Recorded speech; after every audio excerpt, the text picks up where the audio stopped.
But like, there's this theory. I don't know. I think it's a fan theory, and I read it. And I usually don't like to put theories on here, but this is definitely something I think we could talk about and have it make sense. I think this theory makes sense in the sense that Amazing Spider-Man. I meant to put 3. Amazing Spider-Man 3 theory could fix Morbius issue. And one of the biggest Morbius issues is the post-credit screen, right? Or scene, which you haven't seen Morbius, right? No, but I do know the post-credit scene. Okay. Yeah, we've talked about it here. So the post-credit scene is basically Vulture, who was blipped over there from multiverse magic. And now he's in whatever universe Morbius is in. And he's like, hey, Spider-Man sucks. Do you agree? And like Morbius is like, man, yeah, sure. But Spider-Man sucks. Let's join up. But like people are like, why does Morbius hate Spider-Man now? Like he has no connection with Spider-Man at all. It makes no sense why he would want to join a team against Spider-Man. Like all in all, the Morbius movie painted Morbius to be not even like what do you call those? Anti-hero. Thank you, anti-hero. Not even an anti-hero. Like he starts off a little bad, but it was like just kind of the result of his character, and then he became a good guy. Yeah, and so I think that's a little just. There's a lot of fucking problems with that movie. That is why I don't even want to see it.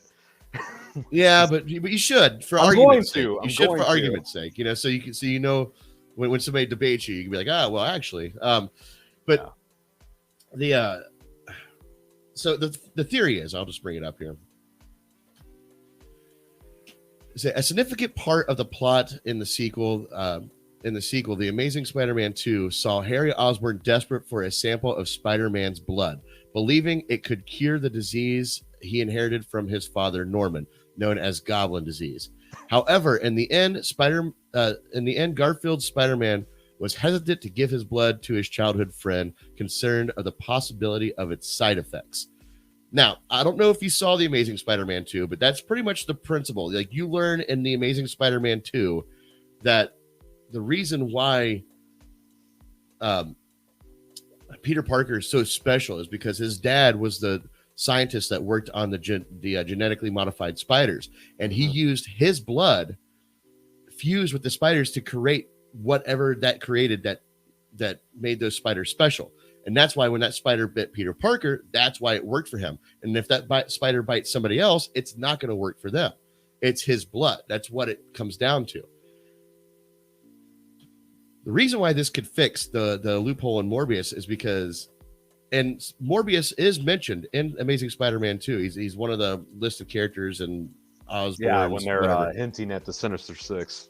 Well, not even that. It's even before that scene. But the fact that it's his blood, and Morbius being a living fucking vampire, could be the reason why he wants Spider-Man. Could be the reason. Hey, I want to get this kid and tie him down because his blood is special. There's something about his blood that has this meta-human property of it that might fix me. Just like Harry Osborn wanted it to fix him and make him get rid of the Goblin disease, which. I hate that name, by the way. The Goblin disease. I do too. I really wish there was something to the Goblin curse. Yeah, it's called the Goblin curse. So, but that also opens the door in the fact that I also believe that Andrew Garfield, Amazing Spider-Man 3, should be a part of that Morbius world. I think that should be Sony's Spider-Man if he'll come back. Yeah, because. And there's something I was thinking about, and one of the complaints about Morbius, and if this was like something that was foreseen and done on purpose because of this, it's almost borderline genius.